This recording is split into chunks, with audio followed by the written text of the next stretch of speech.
On my 45th birthday, my wife texted me, "No one's getting any gifts this year. We're cutting costs." That night, she posted a photo in Paris with her lover and her friends, captioned, "Dream trip." When she came back, Esney screamed when she saw. I woke up on my 45th birthday with that stupid, hopeful feeling you get when you're about to be disappointed, but your brain hasn't caught up yet. You know the one, like when you're walking into a surprise party that doesn't exist, or checking your phone for a text that's never going to come. The morning light was streaming through our bedroom window, hitting the empty space where Clarissa should have been sleeping, and I found myself staring at the ceiling wondering if maybe, just maybe, she'd remember what day it was. 45 years old. Damn, when did I become the kind of guy who counts birthdays like they're countdowns? I rolled over and grabbed my phone from the nightstand, squinting at the screen. No messages. No missed calls. Nothing but the usual spam about car warranties and political nonsense I never signed up for. The house was dead quiet, the kind of silence that makes you realize how alone you really are, even when you're married. I shuffled downstairs in my boxers and that ratty Northwestern t-shirt I've had since college, the one Clarissa always nagged me to throw away. The coffee maker was cold, which meant she'd left early again. Probably another important meeting or team breakfast that somehow required her to be out of the house before sunrise. I started a fresh pot and stood there listening to it gurgle and hiss, wondering when I'd become the kind of husband who makes coffee for one on his birthday. The kitchen still smelled faintly of her perfume, that expensive stuff she started wearing after her promotion. Chanel something or other that cost more than my car payment. I used to love that smell, back when she'd lean over to kiss me goodbye in the morning. Now it just reminded me of all the places she'd rather be, all the people she'd rather be with. I checked my phone again. Still nothing. Not even a Facebook memory or one of those automated birthday reminders. Hell, even the grocery store sends me coupons on my birthday, but my own wife? Radio silence. By 10 in the morning, I'd already read 3 news articles, answered some work emails, and started a load of laundry, basically everything I do on any other Tuesday. Except with this weird knot in my stomach that felt like disappointment mixed with dread. That's when my phone buzzed. Finally, I thought, maybe she was planning something. Maybe she was just running late, picking up a cake or flowers or literally anything that would show she gave half a damn about the fact that I'd been breathing for 45 years and most of those years had been spent trying to make her happy. I grabbed the phone so fast I nearly knocked over my coffee mug. The text was from Clarissa, all right. But when I read it, that hopeful feeling in my chest just died. No one's getting any gifts this year. We're cutting costs. Happy birthday. I read it 3 times, thinking maybe I'd misunderstood. Maybe there was some context I was missing, some inside joke or follow-up message that would make it make sense. But nope, that was it. 11 words that basically summed up our entire marriage. Practical, cold, and delivered without a hint of warmth or affection. No one's getting any gifts this year. Like my birthday was just another expense to cut, another line item in her budget that didn't make the cut. Not, "I love you, but money's tight." Not, "Let's celebrate differently this year." Just a flat, corporate-style memo delivered to the man she'd promised to love and cherish. I set the phone down and laughed. One of those bitter, hollow laughs that happens when you realize you've been playing a game nobody else wants to win.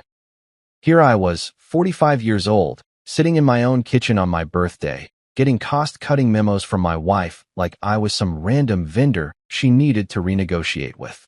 The thing is, it wasn't really about the gifts. I'm not some materialistic guy who needs presents to feel loved. I would have been happy with a card from the gas station, a homemade breakfast, hell, even just a kiss on the forehead and a happy birthday, babe. But this was Clarissa telling me exactly where I ranked in her priorities, and apparently that was somewhere below her monthly Starbucks budget. I spent the rest of the morning doing what I always do when life gets weird. I cleaned, vacuumed the living room, organized the garage, fixed that squeaky hinge on the bathroom door that had been driving me nuts for months. Keeping busy, staying productive, pretending that domestic efficiency could somehow fill the hole where my marriage used to be. Around noon, I called my buddy Steve, just to hear another human voice. He remembered my birthday, of course, because that's what friends do. We made plans to grab beers later, and for a few minutes, I felt almost normal again. Like maybe 45 wasn't such a big deal after all. But then evening came, and that's when I saw it. The photo that changed everything. I was scrolling through Instagram, mindlessly double-tapping pictures of other people's dinners and vacation shots, when Clarissa's post popped up on my feed. At first, I thought it was old, some throwback photo from a trip we'd taken years ago. But then I looked closer. There she was, my wife of 15 years, standing in front of the Eiffel Tower like some basic tourist, but she wasn't alone. She was pressed up against some guy I recognized, but couldn't quite place, both of them grinning like teenagers who'd just ditched school. Around them were 3 or 4 other women, all holding champagne glasses and laughing like they'd just heard the funniest joke in the world. The caption made my stomach drop. Dream trip. Red heart hashtag blessed hashtag Paris nights. Posted 2 hours ago. While I was fixing hinges and waiting for birthday wishes that never came, my wife was living it up in Paris with her girls and some random dude, broadcasting her happiness to the entire world. No mention of me. No explanation of where she was or who she was with. Just pure, shameless joy that didn't include her husband. I stared at that photo until my eyes burned, feeling something shift inside me. Not heartbreak, exactly, but something colder and more final. Like a door slamming shut that I'd been holding open for way too long. That night, I learned what betrayal really looks like. And it doesn't look like crying or drama or big emotional scenes. It looks like a social media post with heart emojis, shared with the world while you're sitting alone in the dark, finally understanding that some people will choose anyone but you every single time. I sat there staring at that damn photo for what felt like hours, but the timestamp on my phone said it had only been 20 minutes. 20 minutes of my life spent studying every pixel of my wife's betrayal like some kind of digital forensics expert. The weird thing? I wasn't crying or throwing things or having some kind of breakdown. I felt calm. Eerily, dangerously calm. Like the eye of a hurricane where everything goes quiet before all hell breaks loose. The guy in the photo, that's what was eating at me. I knew that face from somewhere, but my brain was doing that thing where you recognize someone but can't place them. Like when you see your mailman at the grocery store, and it takes forever to figure out why he looks familiar. I zoomed in on his face, studying his features with the kind of focus I usually reserved for spreadsheets and quarterly reports. Then it hit me like a freight train. Damian Torres. From Clarissa's office Christmas party last year. The same smooth-talking jackass who'd cornered me by the punch bowl and spent 20 minutes explaining why cryptocurrency was the future while I nodded politely and wondered how quickly I could escape. The same guy who'd shaken my hand with that overly firm grip that screamed, "I'm compensating for something," and told me how lucky I was to have such an amazing wife. Yeah, real lucky. I scrolled back through Clarissa's Instagram, looking for clues I'd missed. There he was in the background of a team-building photo from 3 months ago. There again at some work happy hour, standing just a little too close to my wife. And there, in a group shot from their company retreat in Denver, his hand resting on her shoulder like he owned the place. How long had this been going on? How many late nights at the office and mandatory team dinners had actually been dates with this guy? I started doing the math in my head, connecting dots I'd been too trusting or too stupid to see before.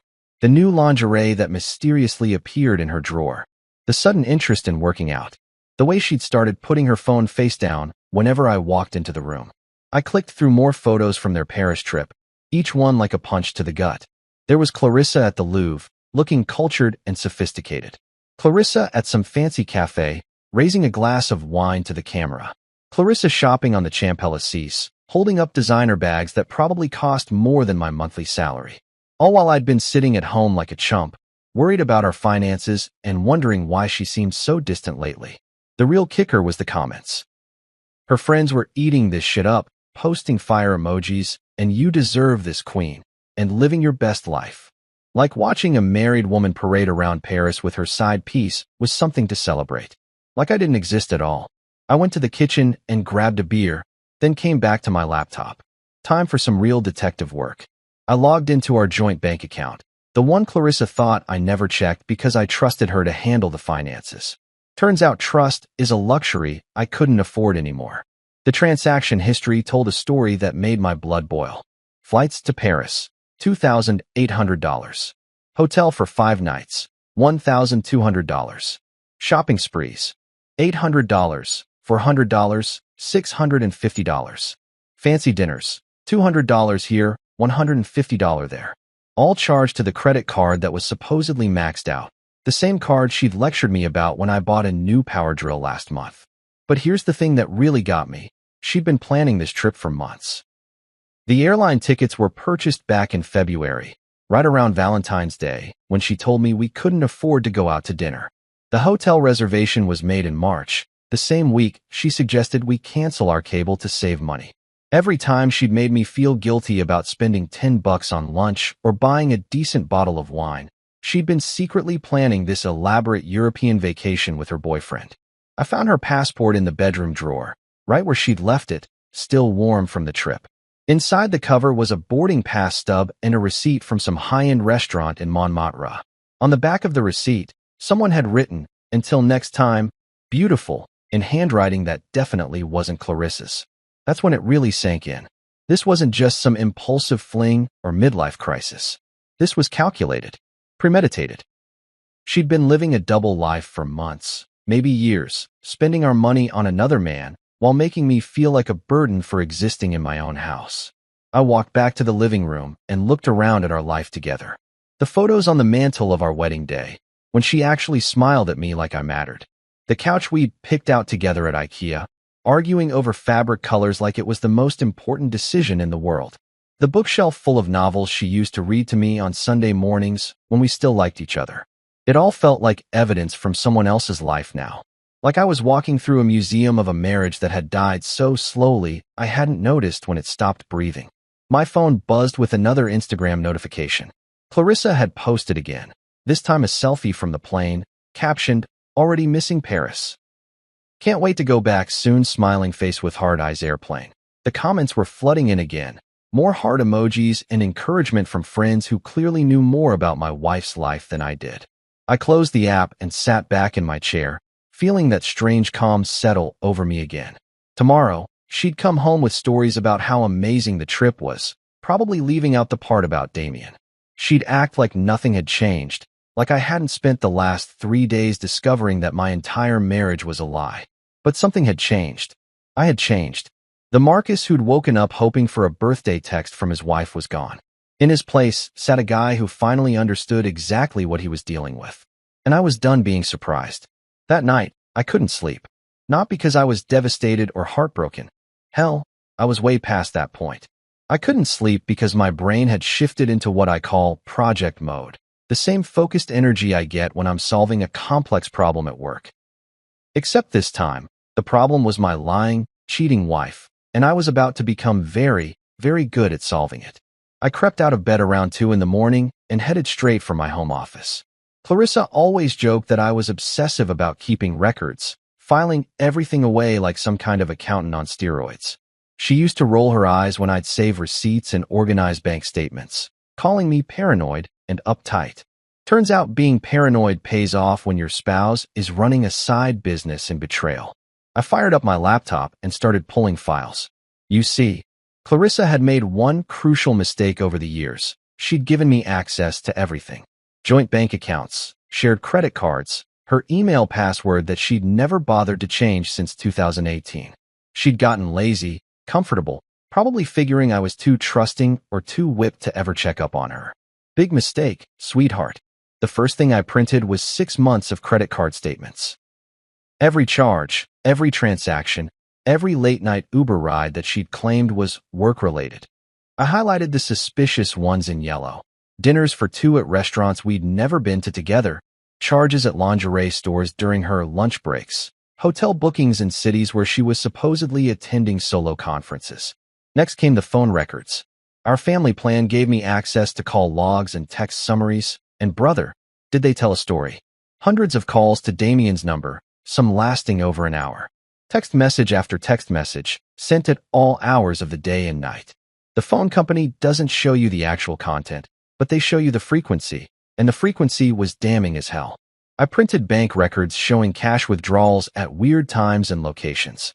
ATM receipts from that trendy part of downtown where Damien lived, pulled during hours when Clarissa was supposed to be at work. Travel expenses for trips I'd never heard about, charged to accounts I'd forgotten we even had. But here's where it gets interesting. I wasn't doing this alone. See, I've got this friend from college, Irene Navarro, who became a detective specializing in financial crimes. We'd stayed in touch over the years, grabbed beers whenever she was in town, that kind of thing. Irene's the type of person who can smell bullshit from 3 counties away and has zero patience for people who think they're smarter than they actually are. I called her around 3 in the morning, which probably sounds crazy, but Irene's always been a night owl. Plus, she'd told me more than once to call if I ever needed help with anything, no matter what time it was. Marcus?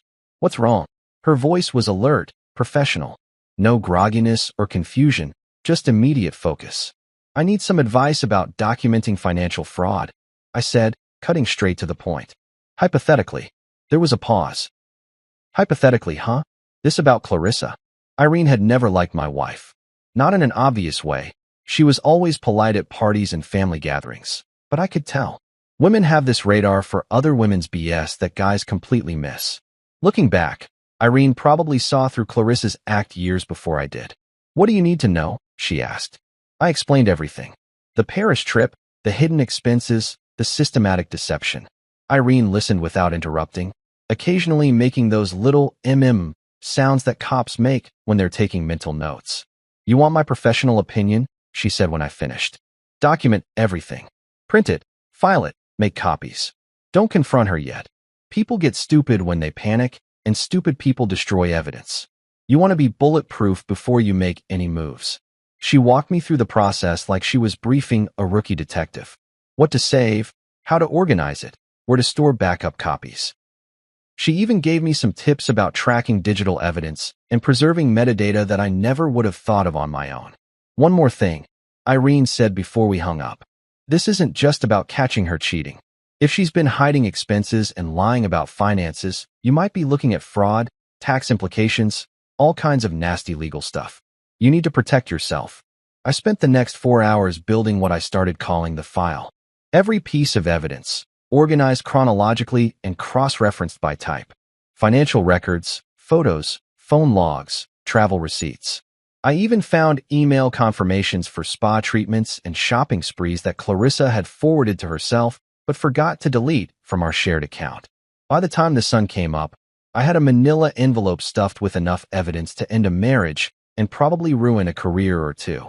But I wasn't ready to use it yet. I wanted to see what Clarissa would do when she got home from her dream trip. Would she lie to my face? Make up stories about team building and professional development? Or would she just pretend Paris never happened? I sealed the envelope and wrote, "Your move," on the front in black Sharpie. Then I placed it right in the middle of our bedroom floor, where she'd have to step over it to get to the closet. Not hidden, not tucked away somewhere she might miss it. Right out in the open, impossible to ignore. 3 days. That's how long I waited, going about my normal routine while that envelope sat there like a ticking bomb. I went to work, came home, made dinner for one, watched Netflix, acted like everything was normal. But inside, I was counting down the hours until my wife came home to face the music. The house felt different during those 3 days. Quieter, but not in a lonely way. More like the calm before a storm, when the air gets thick and electric and you know something big is about to happen. I wasn't nervous or scared. I was ready. Ready for the lies, the excuses, the tears, the anger. Ready for whatever version of Clarissa walked through that door, because I finally had something she didn't expect me to have. The truth. I was sitting on the front porch with a cup of coffee and the morning paper when I heard her car pull into the driveway. It was one of those perfect Tuesday afternoons. Blue sky, birds chirping, the kind of day that makes you forget the world can be a real bastard sometimes. I'd been out there for about an hour, just enjoying the peace and quiet, knowing it was about to get very loud very quickly. Clarissa's car door slammed harder than usual. Through the window, I could see her grabbing her suitcase and that oversized purse she always carried when she was trying to look. She was wearing the outfit she'd worn in one of her Paris photos. That black dress with the designer sunglasses that probably cost more than most people's rent. Even from a distance, I could tell she was in a good mood, humming some song and practically bouncing up the walkway like she'd just won the lottery. Part of me almost felt bad for what was about to happen. Almost. I stayed put on the porch, pretending to read an article about the local baseball team's losing streak. The front door opened, and I heard her heels clicking across the hardwood floor in the entryway. She was talking on her phone, laughing about something, probably telling one of her girlfriends about all the amazing memories she'd made with her boyfriend in the City of Light. "Marcus," she called out. "I'm home." Her voice had that fake cheerfulness that people use when they're trying way too hard to sound normal. Like when a kid comes home after breaking something and acts extra sweet, hoping you won't notice. "Out here," I called back, not moving from my chair. I heard her rolling her suitcase upstairs, still chatting on the phone. Something about such an incredible experience, and definitely going back soon. The irony wasn't lost on me. Here she was, gushing about her romantic getaway to someone else while her husband sat 30 feet away, completely invisible to her world. Then the house went quiet. Dead quiet. The kind of silence that makes your ears ring and your heart start beating a little faster. I checked my watch, 3:47 p.m. She'd found the envelope. What happened next was like something out of a horror movie. Except instead of a monster jumping out of a closet, it was my wife discovering that her supposedly clueless husband wasn't as clueless as she'd thought. The scream started low, almost like a moan, then built into something primal and terrifying. It wasn't just surprise or shock. It was the sound of someone's entire world collapsing in real time. The sound bounced off the walls and echoed through the house like a siren going off in a canyon.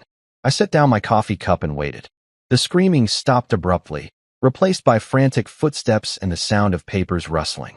I could picture her up there, probably sitting on the bedroom floor surrounded by all those carefully organized documents, trying to figure out how much I knew and how screwed she was.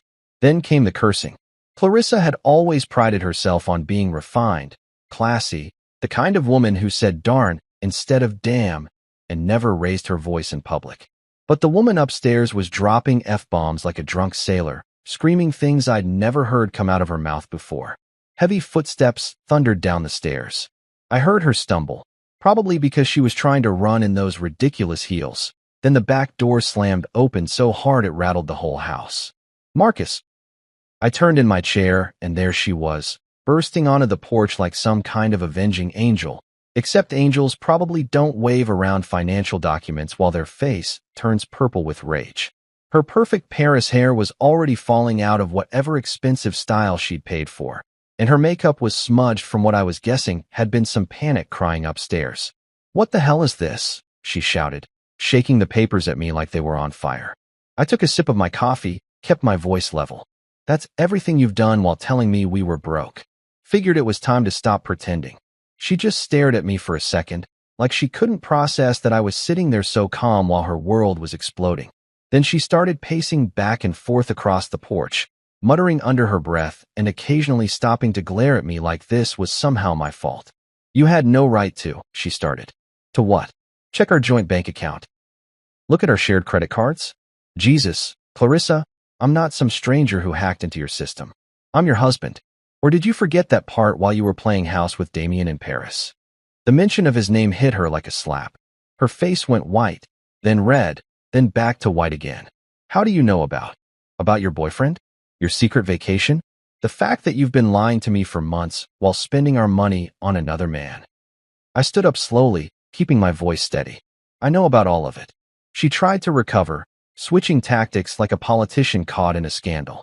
The anger disappeared, replaced by this weird, fake vulnerability that I'd seen her use on other people, but never on me. "Marcus, listen, you don't understand. It's not what you think. Damien and I, we're just friends." I finished. "Colleagues.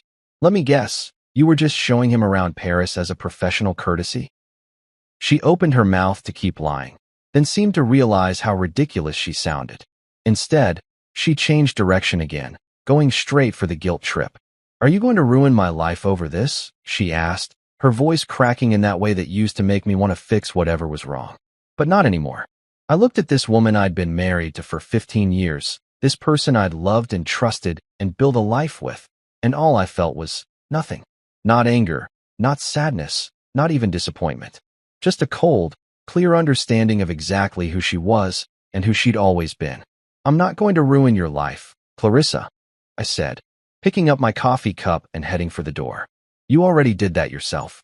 2 days after the porch showdown, we found ourselves sitting in the sterile conference room of Patterson and Associates, the kind of law office that screams, expensive but worth it, with its mahogany furniture and leather-bound books that probably nobody ever reads. I called my attorney, Rebecca Patterson, the morning after Clarissa's meltdown, and she'd managed to squeeze us in between a custody hearing and a corporate merger. Rebecca was the best divorce lawyer in the city, a sharp-tongued woman in her 50s who'd seen every kind of marital disaster you could imagine and had zero patience for people who wasted her time. Clarissa sat across from me at the polished conference table, looking like she'd aged 5 years in 48 hours. The designer outfit was gone, replaced by jeans and a wrinkled blouse that screamed, "I got dressed in the dark." Her hair was pulled back in a messy ponytail, and she kept fidgeting with her wedding ring like she was trying to decide whether to throw it at me or pawn it for bail money. "So," Rebecca said, sliding a thick folder across the table toward Clarissa, "Mr. Henderson has filed for divorce on grounds of adultery and financial misconduct. These are the papers." Clarissa barely glanced at the documents before pushing them away like they were contaminated. "This is ridiculous. Marcus is being dramatic. So I took a trip with some friends. That doesn't mean anything." I almost laughed. Even sitting in a lawyer's office with a mountain of evidence staring her in the face, she was still trying to play the innocent card. Like we were fighting about me not taking out the trash instead of her systematic betrayal of our marriage. "Mrs. Henderson," Rebecca continued, her voice taking on that professional tone lawyers use when they're about to destroy someone's day. "We have documented evidence of your extramarital affair with Mr. Damian Torres, including financial records showing you used marital funds to finance romantic trips and gifts for your paramour." Paramour. I love that word. It sounded so much classier than the guy you've been screwing behind my husband's back. Clarissa's face flushed red. That's private. You can't just..." "Actually, I can," I said, leaning back in my chair. "Joint accounts, remember? Everything we own is community property, including the money you spent on your boyfriend." She shot me a look that could have melted steel, but I was past caring about her feelings. For the first time in years, I felt like I was in control of something in my own life, and it felt damn good. "The financial misconduct alone is sufficient grounds for divorce in this state," Rebecca explained, flipping through pages of documentation. "We're talking about approximately $15,000 in unauthorized expenditures over the past 8 months, including the recent Paris trip, various hotels, restaurants, and personal gifts. 15 grand. That was more than we'd spent on our last 3 anniversaries combined, back when Clarissa still pretended to care about celebrating our marriage." But Clarissa wasn't backing down. She crossed her arms and gave me that defiant look she used to give her parents when they caught her sneaking out in high school. "Fine. You want to air our dirty laundry in public? Go ahead. But you're not getting half of everything just because I made some mistakes." Mistakes. She was calling months of calculated deception and financial betrayal mistakes, like she'd accidentally grabbed the wrong coffee order at Starbucks. That's when Rebecca smiled.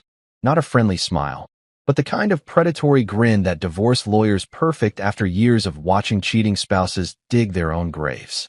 "Actually, Mrs. Henderson, there's something else you should know about."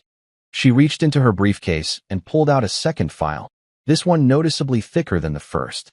"We received some additional information yesterday that I think you'll find interesting." Clarissa's cocky expression faltered. "What kind of information?" Rebecca opened the file with theatrical precision, like she was unwrapping a present she'd been saving for Christmas. "Surveillance footage from your office building, dating back 6 months. Wire transfer records showing payments from your corporate account to cover Mr. Torres's personal debts. And most importantly, a confidential HR complaint filed against Mr. Torres by Ms. Jennifer Walsh, a junior associate in your department." The color drained from Clarissa's face so fast I thought she might pass out. "What complaint?"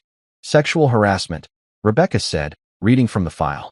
"Ms. Walsh alleges that Mr. Torres used his position of authority to pressure her into a sexual relationship, with promises of promotions and threats of retaliation if she refused.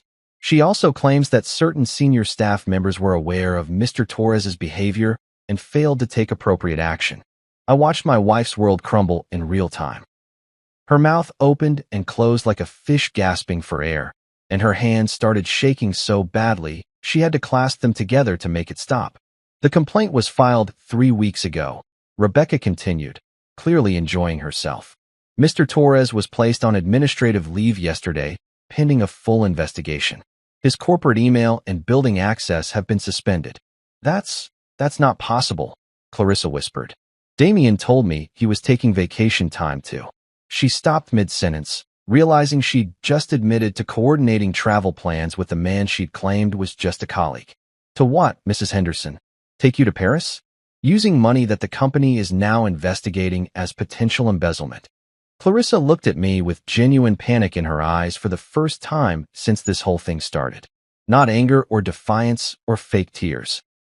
Real, honest-to-God terror as she realized that her perfect little affair was about to destroy everything she'd worked for.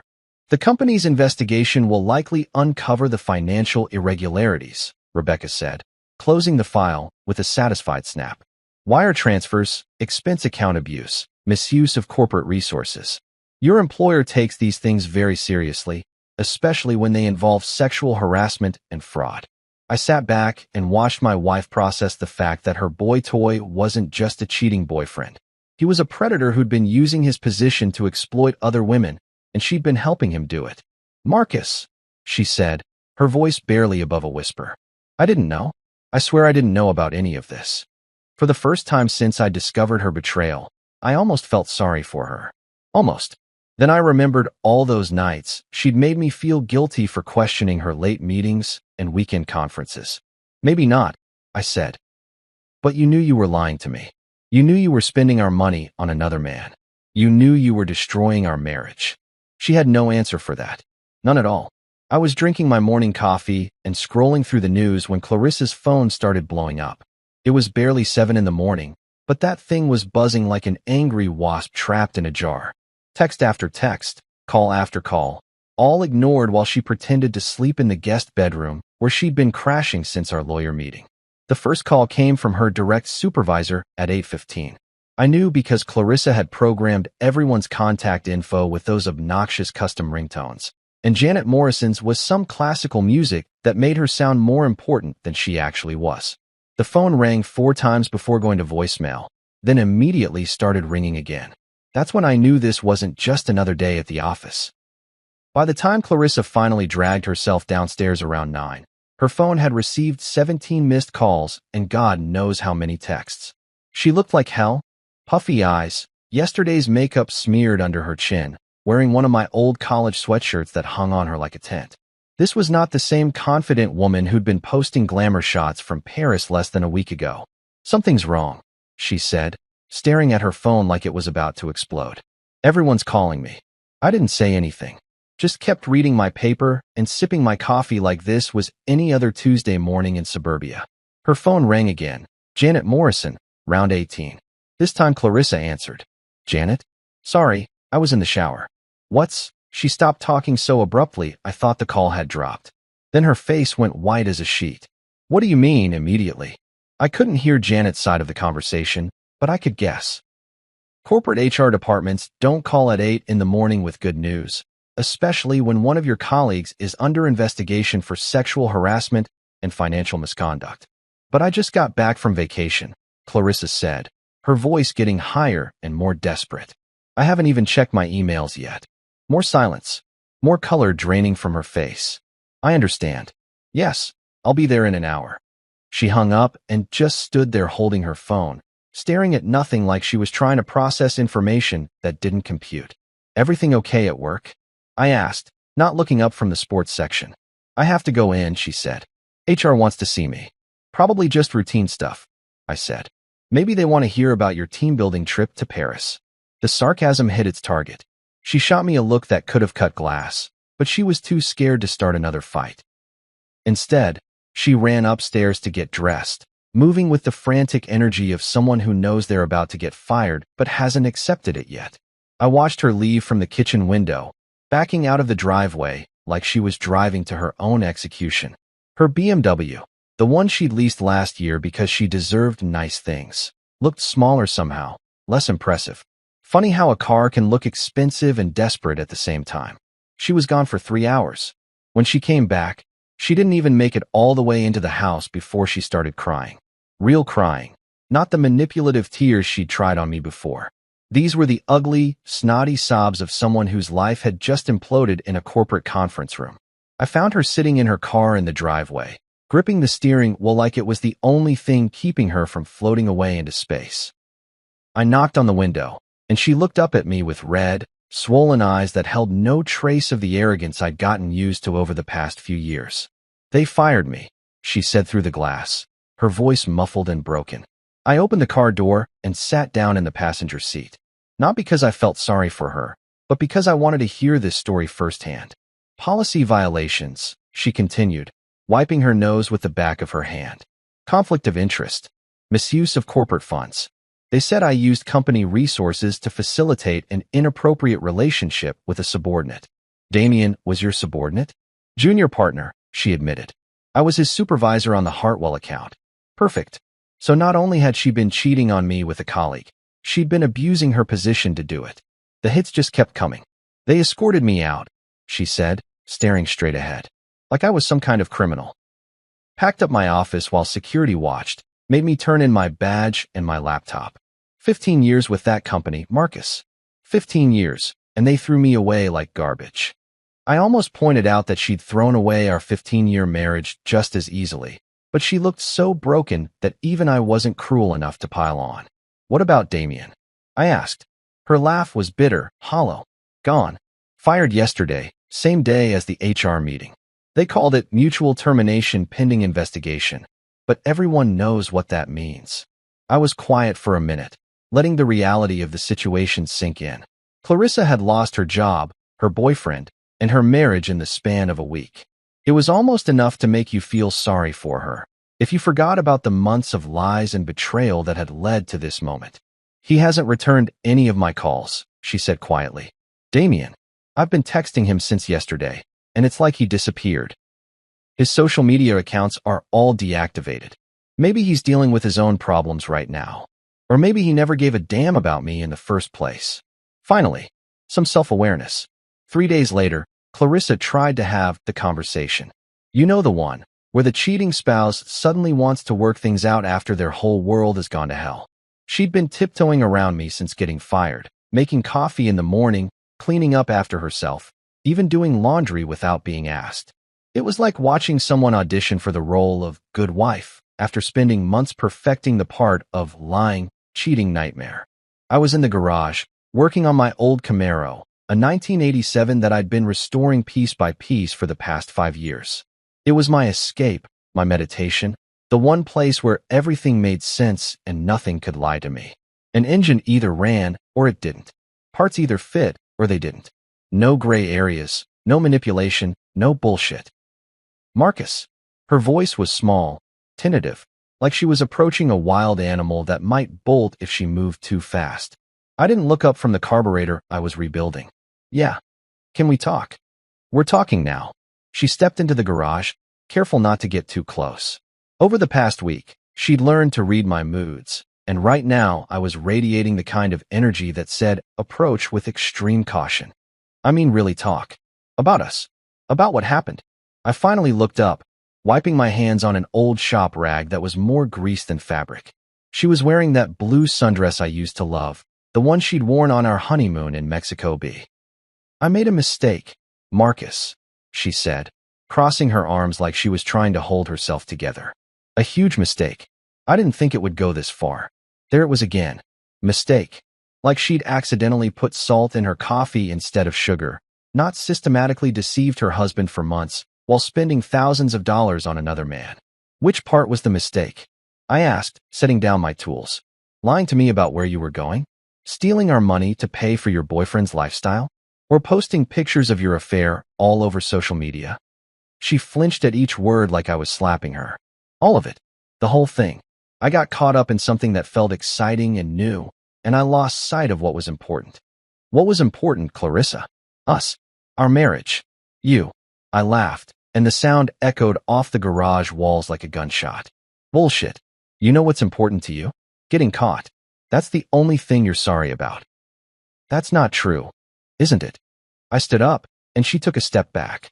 Not because I was threatening her, but because she could see something in my face that hadn't been there before. "If Damien hadn't been fired, if the company hadn't started investigating, if I hadn't found those bank records, would you be standing here asking for forgiveness?" Or would you still be planning your next romantic getaway? She opened her mouth to deny it, then closed it again. We both knew the answer. I thought so, I said. Marcus, please. We can work through this. Couples do it all the time. We can go to counseling, start over, rebuild. Rebuild what? The words came out harsher than I'd intended, but I was done pretending. What exactly do you think we had that's worth rebuilding? She looked genuinely confused, like the question had never occurred to her. Our marriage. Our life together. What life together?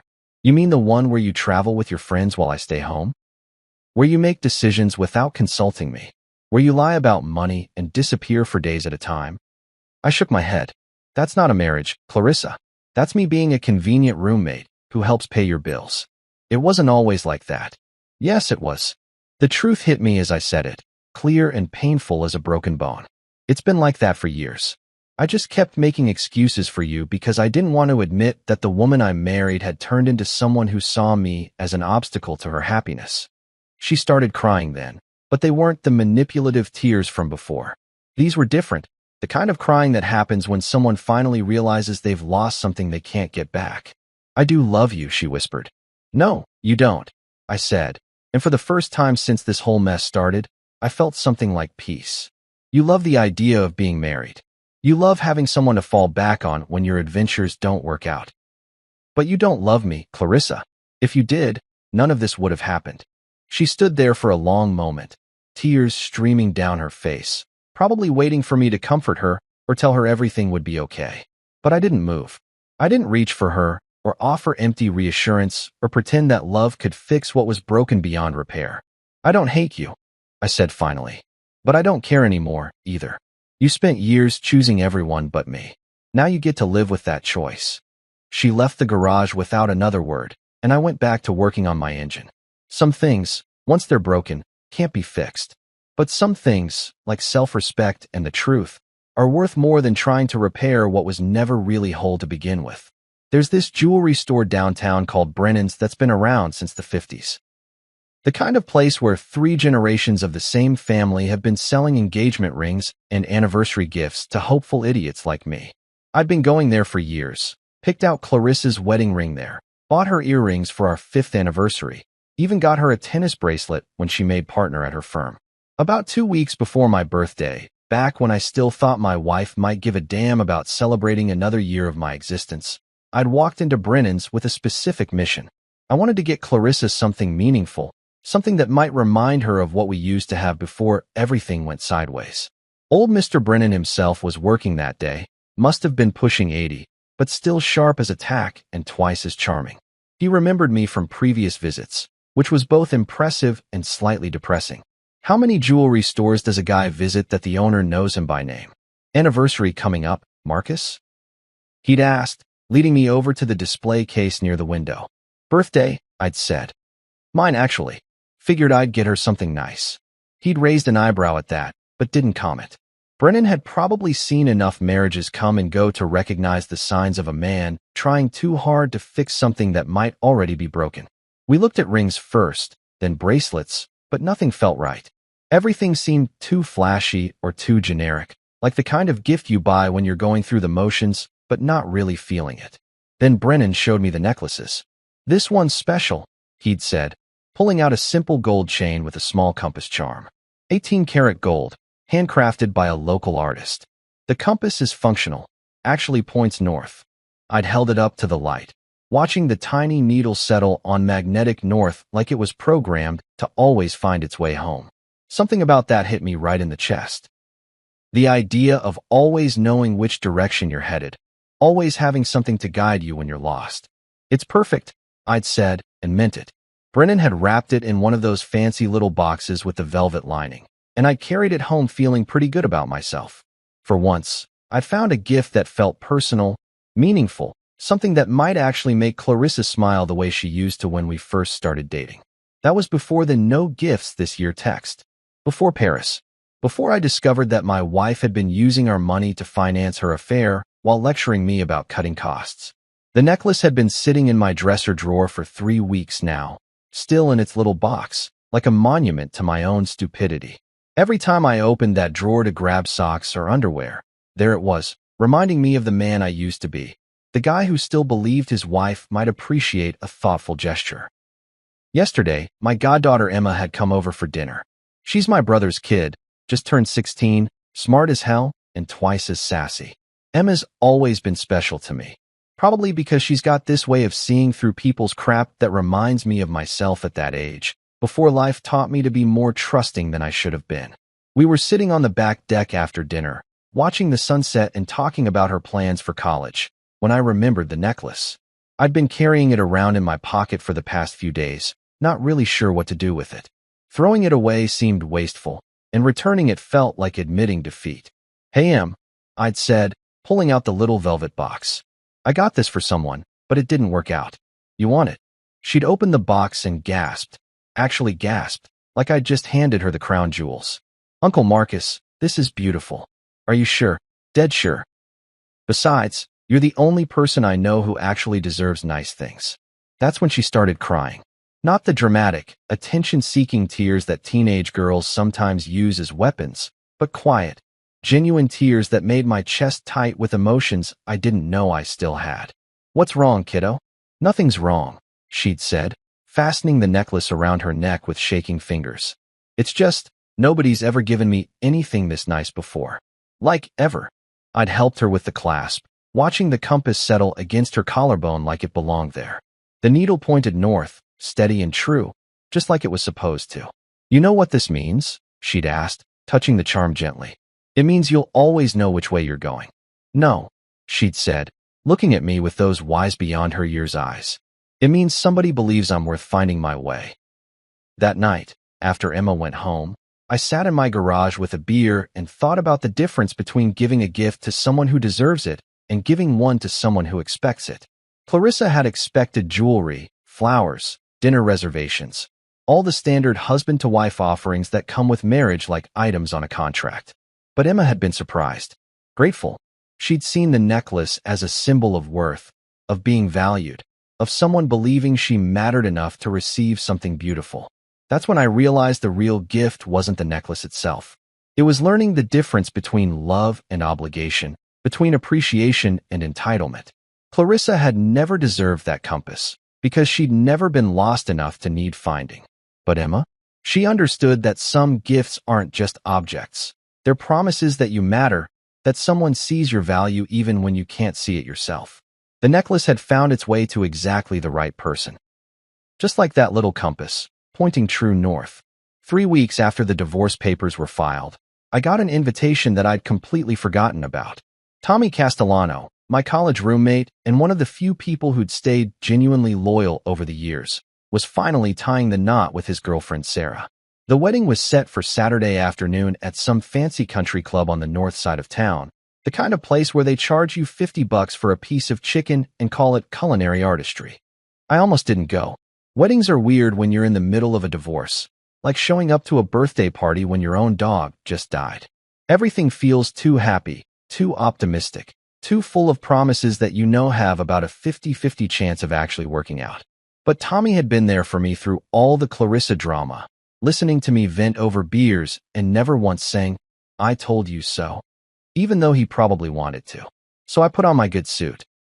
The navy one I'd worn to my own wedding, which felt appropriately ironic, and drove across town to watch my buddy make the same mistake I'd made 15 years ago. Except Tommy and Sarah actually seemed to like each other, which already put them ahead of where Clarissa and I had been for the past few years. The ceremony was beautiful in that generic wedding way. White flowers everywhere, string quartet playing something classical, bride looking gorgeous, groom trying not to cry. I sat in the back row with some other college friends, making small talk about jobs and kids and mortgages, all the boring adult stuff that somehow becomes fascinating when you're trying not to think about your own life falling apart. The reception was at the same venue, in this massive ballroom with crystal chandeliers and windows overlooking the golf course.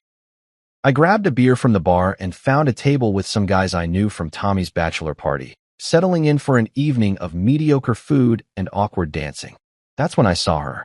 Clarissa walked into the reception like she owned the place, wearing a red dress that was definitely new and probably cost more than she should have been spending given her current unemployment situation. Her hair was done up in some elaborate style that screamed, I'm trying really hard to look like I've got my shit together. And she was carrying herself with that fake confidence she used at work parties when she wanted to impress people. The thing is, she looked good. Damn good. Like the woman I'd fallen in love with back when we first met, before the lies and the resentment and the slow, steady death of everything that had once felt magical about being married to her. For a split second, I wondered if she'd crash and burn or try to brazen it out. Clarissa had always been good at working a room, charming people, making connections. Even in crisis mode, she knew how to put on a show. She hadn't seen me yet.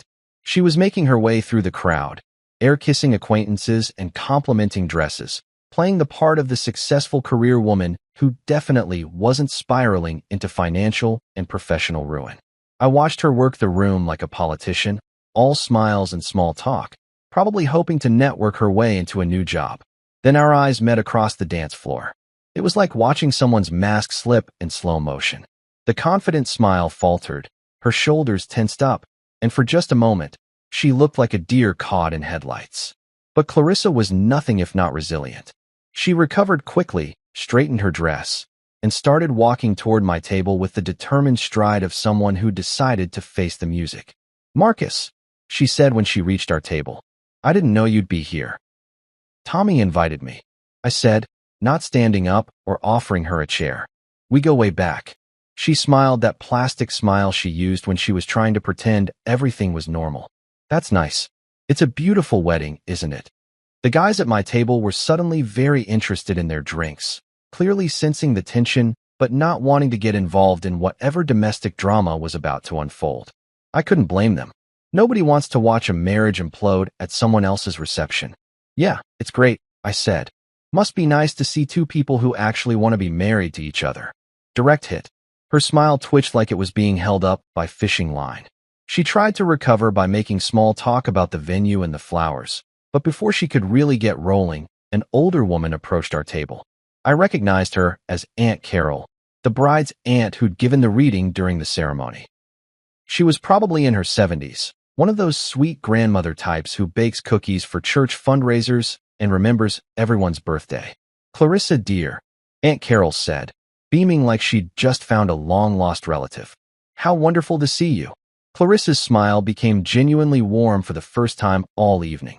"Mrs. Rosenberg, it's so good to see you too. I was just talking to my husband about you last week," Aunt Carol continued, oblivious to the landmine she was about to step on. "Wasn't it you who told me at Sarah's engagement party that your husband was too boring for Europe? That he'd rather stay home and fix things around the house than travel?" The silence that followed was so complete you could have heard a pin drop in the next county. Every conversation at nearby tables seemed to pause, like the universe itself was holding its breath to see how this would play out. Clarissa's face went through about 6 different colors in 3 seconds. Red, white, red again, then this sickly green that matched the napkins. Her mouth opened and closed like she was trying to speak underwater. That's not. I think there might be some confusion," she stammered. But Aunt Carol was on a roll, completely unaware that she'd just detonated a social nuclear bomb. "Oh, I remember perfectly. You said he was such a homebody, always puttering around with his cars and tools. You said you were hoping to find someone more adventurous to travel with." The guys at my table were now openly staring, not even pretending to look away. This was better than cable TV. I took a sip of my beer and looked up at my soon-to-be ex-wife with what I hoped was a pleasant, neutral expression. "Well, honey, sounds like you found him." Her smile cracked completely then, like a windshield hitting a rock at 70 miles per hour. She mumbled something about needing to find the ladies' room and practically ran away from the table, leaving Aunt Carol looking confused and me feeling better than I had in months. She left before the dancing started. I stayed until the very end, had a great time catching up with old friends, and even managed a few dances with some of the single ladies who thought I was charming and funny and worth talking to. Funny how that works. 6 months later, I'm sitting on the deck of my new place, a small lake house about 40 minutes outside the city that I bought with my half of the divorce settlement. It's nothing fancy, just 2 bedrooms and a kitchen that actually gets morning sunlight. But it's mine. Completely, totally mine. No shared mortgage, no joint decisions about paint colors, no arguments about whether we can afford new furniture. The lake is still as glass this morning, reflecting the sky like a mirror that hasn't been broken yet. I've got my coffee, my newspaper, and absolutely know where I need to be for the next 8 hours. It's the kind of peace I'd forgotten existed, the kind you only appreciate after years of living with someone who made relaxation feel like a luxury you hadn't earned. I've been thinking about Clarissa lately, but not in the way you'd expect. Not with anger or regret or those middle-of-the-night what-if thoughts that used to keep me awake. I think about her the way you think about a lesson you had to learn the hard way, grateful for the education, but not eager to repeat the experience. Last I heard through the grapevine, she's living in a studio apartment across town, working temp jobs, and trying to rebuild her career from scratch. Damien never did resurface after his firing. Word is he moved back to California to live with his parents while dealing with the sexual harassment lawsuit. Turns out there were 3 other women willing to testify about his behavior, and none of them were as forgiving as Clarissa had been. Some people might call what happened to her karma. I call it consequences. She made choices, and those choices had results. Simple as that. My days are quiet now, but full. I wake up when I wanna, eat what I wanna, watch whatever's on TV without having to negotiate or compromise. I've been working on the Camaro again. Finally got her running smooth as silk. Took her out on the highway last weekend and opened her up, doing 90 on an empty stretch of road with the windows down and some old Springsteen cranking on the radio. Freedom tastes like morning coffee you don't have to share and sounds like an engine that purrs because you fixed it yourself. The real gift Clarissa gave me wasn't the betrayal or the drama or even the divorce. It was showing me that some relationships aren't worth saving, that some people will always choose themselves over you, and that being alone is a hell of a lot better than being with someone who makes you feel alone. At 45, I finally learned that closure is overrated. You don't need someone to apologize or explain or make things right. You just need to understand what happened, accept it, and move on. The truth doesn't require forgiveness to set you free. These days, I sleep like a rock. 8 hours straight. No tossing and turning. No wondering where my wife is or who she's with. Just deep, peaceful sleep that comes from knowing exactly where you stand and being okay with that place. The silence doesn't hurt anymore. Hell, I've come to love it. It's the sound of a life that finally belongs to me again, and brother, that's music to my ears.